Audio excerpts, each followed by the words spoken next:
Sa Northern Luzon naman, nakahanda na ang Cordillera Region para sa inaasahang pagtama sa kalupaan ng Bagyong Christine.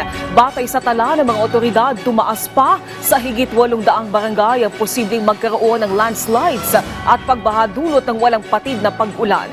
Si Judel Tumelden ng PTV Cordillera sa sentro ng balita.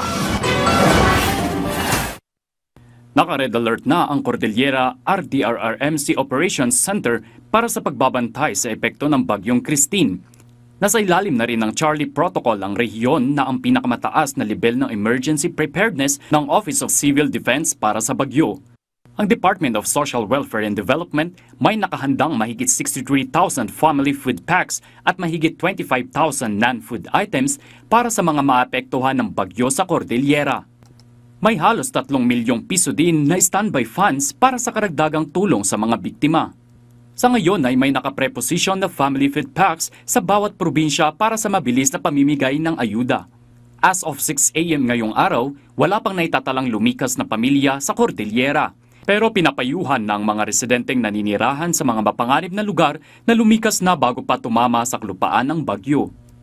Ipagpatuloy talaga natin yung pagbabantay at saka seryosohin na rin yung mga direktiba at saka mga advisory po ng mga kinaukulan. Sa pinakahuling datos kasi ng Mines and Geosciences Bureau, tumaas sa higit 800 barangay sa Cordillera ang posibleng magkaroon ng landslides at pagbaha kung mararanasan ng hanggang 150 mm na buhos ng ulan. Pinakamarami sa lalawigan ng Benguet, Ifugao, Apayao at Kalinga. Sa Baguio City, binabantayan ng lokal na pamahalaan ang City Camp Lagoon na kalimitang binabaha tuwing malakas ang ulan. Ininspeksyon na rin ng mga drainage canals. Paalala ni Baguio City Mayor Benjamin Magalong sa mga residente na huwag munang ilabas ang kanilang mga basura para hindi magkaroon ng clogging sa mga kanal. Ang laki na rin ng improvement pagdating sa waste management natin kasi dati-rati expected namin doon sa tuwing lalakas ang ulan, punong-puno ng debris, punong-puno ng basura yung ating City Camp Lagoon. Pero right now siguro maabot lang ng mga 1/5, 1/8. Pansamantala namang isinara ang Botanical Garden, Mines View Park at Dominican Heritage and Nature Park sa Baguio City para sa kaligtasan ng publiko.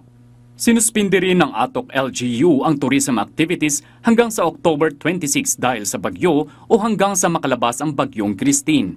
Sa Itogon at Bukod, Benguet, sinuspindi ng mga LGU ang mining activities ng small-scale miners upang maiwasan ang hindi inaasahang pangyayari dahil sa banta ng bagyo. Sa sitwasyon naman ng mga dam sa Benguet, nasa normal water level pa ang Ambuklaw Dam habang isang gate na ng Binga Dam ang nagpakawala na ng tubig.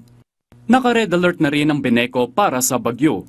Ayon sa tanggapan, nakahanda na ang kanilang linemen maging ang kanilang iba't ibang kagamitan para sa mabilis na pagresponde sa epekto ng Bagyong Christine. Iginiit ng Beneco na asahang makaranas ng power interruption sakaling lumala ang epekto ng bagyo.